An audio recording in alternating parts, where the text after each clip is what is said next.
ৰাজনীতিৰ এটা অন্যতম চৰ্চিত খবৰ লৈ আহিছো আকৌ এবাৰ হলঠেকত পৰিছে বিজেপি যিকোনো মুহূৰ্ততে হাৰিয়ানাত ভংগ হ'ব পাৰে বিজেপি চৰকাৰ বিপদত পৰিছে হাৰিয়ানাৰ বিজেপি চৰকাৰ এতিয়া সংখ্যাগৰিষ্ঠতা প্ৰমাণ কৰিব নোৱাৰিলে হয়তো হাৰিয়ানাত চৰকাৰ ভংগ হ'ব পাৰে বিজেপিৰ ইতিমধ্যে কংগ্ৰেছৰ ফালৰ পৰা ফ্লোৰ টেষ্টৰ দাবী উত্থাপন কৰা হৈছে সংখ্যাগৰিষ্ঠতা হ্ৰাস পোৱাৰ অভিযোগ উত্থাপন কৰিছে কংগ্ৰেছে তিনিগৰাকীকৈ নিৰ্দলীয় বিধায়কে শেহতীয়াকৈ সমৰ্থন প্ৰত্যাহাৰ কৰিলে হাৰিয়ানাত যাৰ পাছতে এতিয়া নায়ব সিং সৈনীৰ চৰকাৰ বিপদত পৰিছে তিনি নিৰ্দলীয় বিধায়কৰ সমৰ্থন প্ৰত্যাহাৰৰ পাছতে এতিয়া সংখ্যাগৰিষ্ঠতাক লৈ চিন্তাত পৰিছে বিজেপি কাৰণ বিজেপিৰ সংখ্যা হ্ৰাস পালে আৰু যাৰ বাবে এতিয়া যিকোনো মুহূৰ্ততে হয়তো চৰকাৰ ভংগ হ'ব পাৰে বিজেপিৰ হাৰিয়ানাৰ ইতিমধ্যে লোকসভা নিৰ্বাচনৰ পাছতে এক প্ৰকাৰ হলঠেকত পৰা দেখিবলৈ পোৱা গৈছে হাৰিয়ানাৰ বিজেপি চৰকাৰ জেজেপি ইতিমধ্যে সমৰ্থন প্ৰত্যাহাৰ কৰিছিল আৰু এবাৰ তিনি নিৰ্দলীয় বিধায়কে প্ৰত্যাহাৰ কৰিছে সমৰ্থন আৰু ইয়াৰ পাছতে এতিয়া হাৰিয়ানাত যিকোনো মুহূৰ্ততে বিপদত পৰিব পাৰে বিজেপি চৰকাৰ বিগ আপডেট এনি টক্সৰ দৰ্শকৰ বাবে খুবেই গুৰুত্বপূৰ্ণ খবৰ বিপদত হাৰিয়ানাৰ বিজেপি চৰকাৰ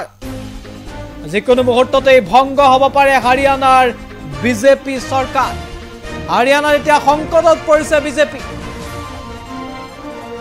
বিজেপিৰ পৰা তিনি নিৰ্দলীয় বিধায়কে প্ৰত্যাহাৰ কৰিলে সমৰ্থন শেহতীয়াকৈ খবৰক লৈ চৰ্চা চলিছিল পুনৰ এই খবৰ আহিছে কংগ্ৰেছৰ পৰা পুনৰ অভিযোগ উত্থাপিত হৈছে তিনি নিৰ্দলীয় বিধায়কৰ সমৰ্থন প্ৰত্যাহাৰৰ পিছতে এক প্ৰকাৰ সংকটত পৰি আছে বিজেপি আৰু সংখ্যাগৰিষ্ঠতা যেহেতু বিজেপিৰ হ্ৰাস পাইছে সেয়া ইতিমধ্যে স্পষ্ট হৈ পৰিছে তাৰ মাজতে কংগ্ৰেছ পুনৰ শক্তিশালী হৈ উঠিছে কাৰণ কংগ্ৰেছৰ ফালৰ পৰা কোৱা হৈছে যে সংখ্যাগৰিষ্ঠতাৰ বাবে বিজেপিক বৰ্তমান লাগে 44 জনকৈ বিধায়কৰ সমৰ্থন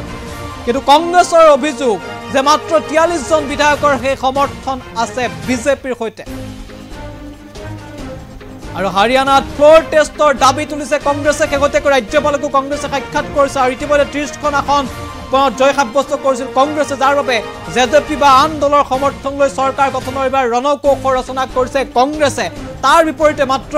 40খন আসনত জয় সাব্যস্ত কৰিছিল য'ত সংখ্যাগৰিষ্ঠতা পোৱা নাছিল বিজেপিয়ে য'ত নিৰ্দলীয় বিধায়ক বা আন বিধায়কৰ সমৰ্থন লৈ চৰকাৰ গঠন কৰিছিল বিজেপিয়ে আৰু সেই বিজেপিৰ এতিয়া সংখ্যাগৰিষ্ঠতা হ্ৰাস পাইছে কাৰণ তিনি নিৰ্দলীয় বিধায়কে সমৰ্থন প্ৰত্যাহাৰ কৰিলে য'ত বৰ্তমান 87 গৰাকী বিধায়ক আছে য'ত 44 জন বিধায়ক লাগে সংখ্যাগৰিষ্ঠতাৰ বাবে আৰু যাৰ বাবে এতিয়া তেওঁলোক বিপদত পৰিছে বিজেপি কাৰণ কংগ্ৰেছৰ অভিযোগ যে 43 গৰাকী বিধায়কৰ সমৰ্থন আছে হৰ্স ট্ৰেডিং হ'ব পাৰে বুলি অভিযোগ তুলিছে কংগ্ৰেছে যিকোনো মুহূৰ্তত নিশ্চিতভাৱে গুৰুত্বপূৰ্ণ খবৰ আমি জনাই আছো নায়ব সিং সৈনীৰ যি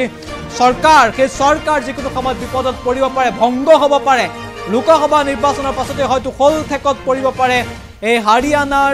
বিজেপি চৰকাৰ ইতিমধ্যে ইয়াক লৈ চৰ্চা চলিছে সমগ্ৰ দেশৰ ৰাজনীতিত কংগ্ৰেছৰ ফালৰ পৰা ফ্লোৰ টেষ্টৰ দাবী তুলিছে সংখ্যাগৰিষ্ঠতা প্ৰমাণৰ দাবী তোলা হৈছে বিজেপিয়ে আৰু নিৰ্বাচন পুনৰ অনুষ্ঠিত কৰাৰ দাবী তুলিছে কংগ্ৰেছে হয়তো যিকোনো মুহূৰ্ততে হাৰিয়ানাত মুখ ঠেকেচা খাব পাৰে বিজেপিয়ে